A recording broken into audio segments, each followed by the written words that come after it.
ભીડ વચ્ચે પામેરાની વિધિ છે તેની શરૂઆત થઈ ચૂકી છે। આપ જુઓ તો અહીં પામેરાના યજમાન છે જેમને આ વખતે 27 વર્ષ બાદ લાભ મળ્યો છે।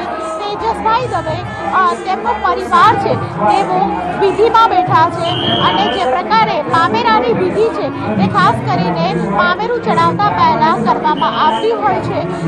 સમગ્ર પરિવારજનો છે તે આ વિધિમાં સામેલ થયા છે અને જે પ્રકારે ઉત્સાહ ઉમંગનો માહોલ છે તે જોવા મળી રહ્યો છે। તમામ પ્રકારના અલંકારો જે ખાસ કરીને ભગવાનને ચડાવવામાં આવશે, બહેન સુભદ્રાના પાર્વતી શૃંગારથી થઈને તમામ પ્રકારના અલંકારો છે તે અહીં જોવા મળી રહ્યા છે અને આ પૂજા અર્ચન છે લગભગ 45 મિનિટ જેટલું હોય છે અને 45 મિનિટની અંદર ખાસ કરીને પૂજા અર્ચન થયા બાદ અહીં ભગવાનને આ મામેરું ચડાવવામાં આવતું છે। ઉમંગભાઈ, વર્ષોની પરંપરા છે કે જ્યારે મામેરું ચડાવવામાં આવે ત્યારે ખાસ વિશેષ પૂજા કરાવવામાં આવતી હોય છે, વિધિ કરાવવામાં આવતી હોય છે, તેનું શું મહત્વ છે? આ 150મી રથયાત્રા છે એમાં જ્યારે દર વર્ષની જેમ આજે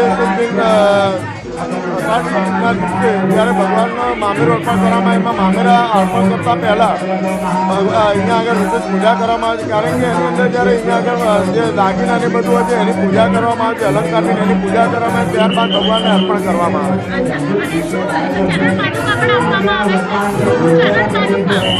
ના, ચરણ પાદુકાની આપણે જે મામેરા જે છે એમાં અલંકાર છે, પાર્વતી શણગાર છે, તથા ચાંદીના મોટા હાર છે, સોના ચાંદી બીજું બધું વીંટીને બધું છે।